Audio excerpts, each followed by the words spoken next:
Supreme কোর্টে যে সিদ্ধান্তটি নিয়েছেন ফুন কোর্টে, এটি মূলত কোনো আদালতের সিদ্ধান্ত নয়।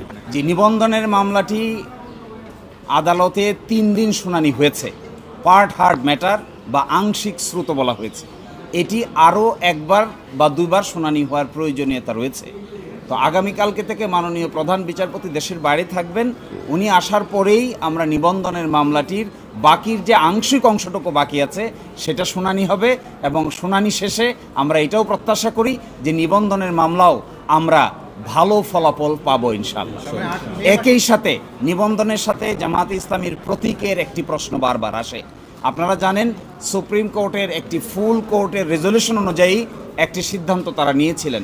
সে ব্যাপারে আমরা সুপ্রিম কোর্ট সহ নির্বাচন কমিশনকে এটি স্পষ্ট করব যে সুপ্রিম কোর্টের যে সিদ্ধান্তটি নিয়েছেন ফুন কোর্টে, এটি মূলত কোনো আদালতের সিদ্ধান্ত নয়, এটি হলো কিছু প্রশাসনিক কথা। এই আগামীতে যখন নিবন্ধনের মামলা নিষ্পত্তি হবে, একই সাথে জামায়াতে ইসলামীর দাঁড়িপাল্লার প্রতীকেরও নিষ্পত্তি হবে ইনশাআল্লাহ।